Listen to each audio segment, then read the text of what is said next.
One of 5 Dallas ISD students who had contact with an Ebola patient attended Tasby Middle School for part of Wednesday before being sent home, district officials said. The boy lives in an apartment where the patient, Thomas Eric Duncan, had been staying after arriving in Dallas from Liberia.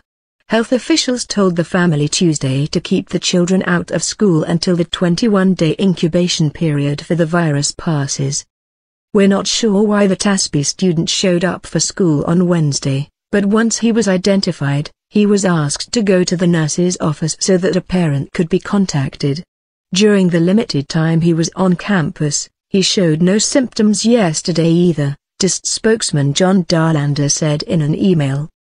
DIST spokesman Andre Riley was not certain how long the student was in school but said it was the early part of the day. He reiterated that none of the 5 students has shown any symptoms of having the virus. Zachary Thompson, director of Dallas County Health and Human Services, said the family was notified Tuesday about the need to keep the students home. Everybody was aware. Maybe he took it upon himself to go to school, Thompson said. Out for 3 weeks.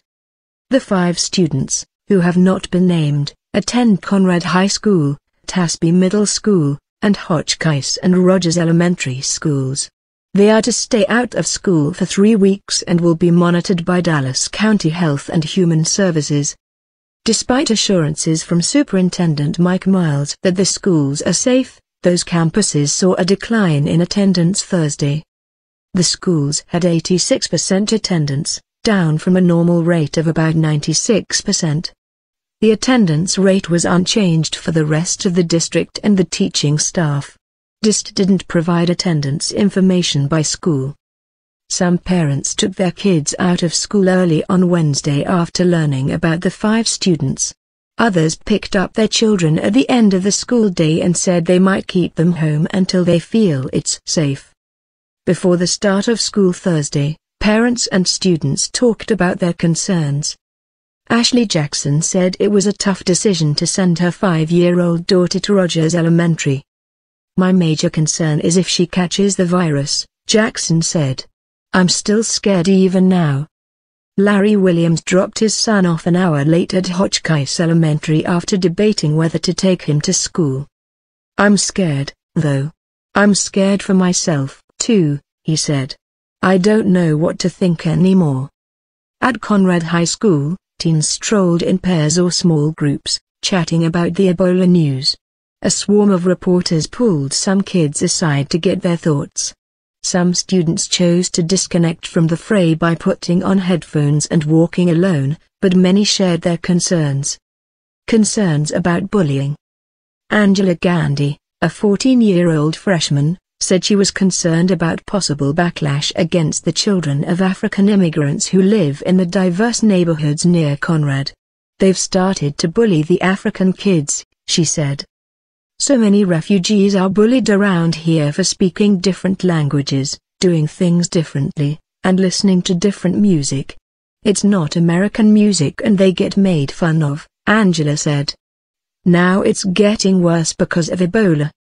Some Conrad students nervously wondered if they had been in contact with the student who had been exposed to the patient from Liberia. Others joked about the virus.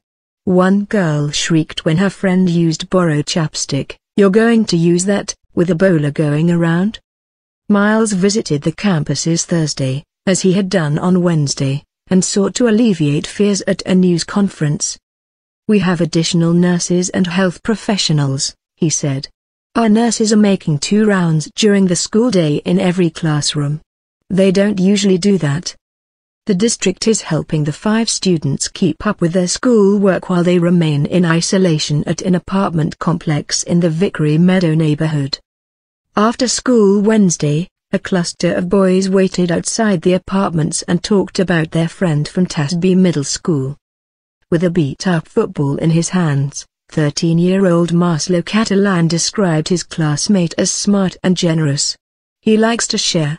He has footballs. If you go ask to borrow one, he'll let you. Probably, he'll give you one," he said. Marcelo said he felt sorry for him and the family. "He's a nice guy," Marcelo said. He's our friend.